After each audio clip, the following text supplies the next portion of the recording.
Cédric Galéa, bonjour. Vous êtes directeur général du réseau Jotule. Tout d'abord, merci d'avoir accepté l'invitation de Franchise Magazine. Je vous en prie, bonjour à vous. Où en est le développement en concession de votre enseigne? Alors, l'année 2023 était une année faste pour le développement du réseau Jotule. Donc, on a ouvert 10 magasins en 2023, ce qui nous a permis d'atteindre le seuil symbolique des 50 points de vente. Nous sommes à date à 51 points de vente ouverts sous l'ancienne Jotule, sachant qu'on a ouvert le premier magasin pilote fin 2011. Donc, ça représente un rythme de développement de l'ordre de 5-6 magasins par an pour nous amener à ce niveau aujourd'hui. Pouvez-vous nous rappeler l'activité de Jotule et son positionnement sur le marché de l'amélioration de l'habitat?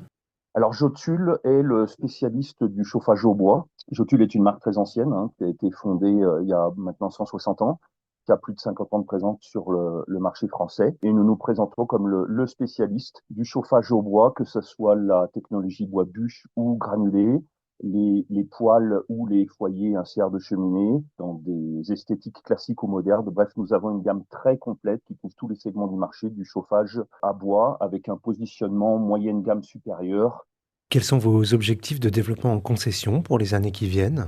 Alors nous entendons poursuivre et même accélérer sur le rythme de développement qui était le nôtre ces dernières années. Donc nous visons 5 à 10 ouvertures par an, bien gérées, pour nous amener sur le niveau des 100 magasins à l'horizon 2030. Et quelle région, quelle ville vous souhaitez couvrir en priorité?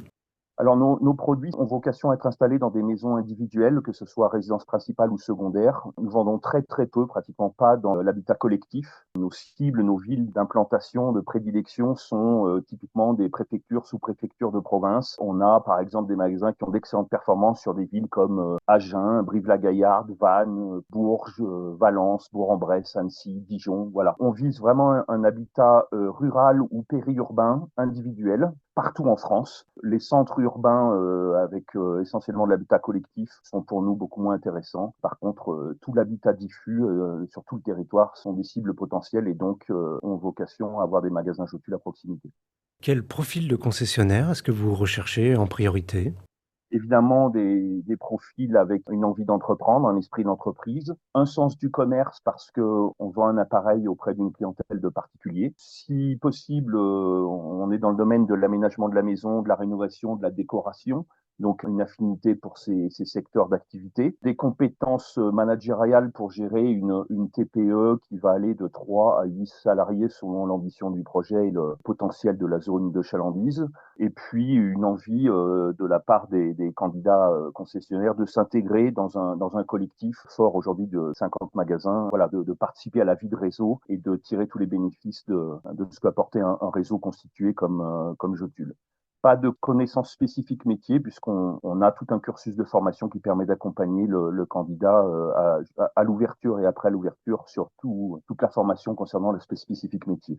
Précisément, comment se déroule la formation de vos nouveaux concessionnaires? Alors, on a un cursus de formation qui est constitué d'environ 25 jours de formation théorique sur toutes les facettes du métier, les aspects commerce, management, technique, purement métier, principalement au siège. Et ensuite, on a des sessions de stage en concession. On prévoit 4 semaines de stage en concession, 2 semaines orientées plus sur la sphère commerciale et 2 semaines sur la sphère technique, installation, pose, pour vraiment balayer toutes les facettes du métier et être prêt ensuite à se lancer sur un projet d'ouverture et dans la gestion de son propre point de vente. Quel budget faut-il prévoir pour ouvrir une concession Jotule et quels sont les principaux postes de dépenses? Les principaux postes de dépenses, ça va être le stock initial de matériel d'exposition, puisqu'on travaille à partir d'un magasin et on présente un échantillon représentatif des gammes que l'on propose en magasin. Donc, ça va être le stock de matériel d'exposition.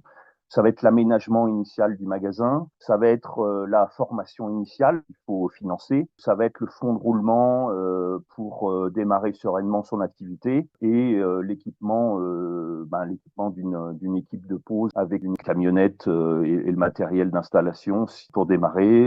Donc voilà, on est sur un budget de l'ordre de, selon la taille du magasin, selon l'ambition du projet, 150 000 à 300 000 euros entre les investissements, le fonds de roulement, le stock, ce qui veut dire qu'on peut envisager de se lancer dans un tel projet avec un apport personnel à partir de 50 000 euros, entre 50 000 et 100 000 euros selon la taille du projet, d'apport personnel, le reste étant financé.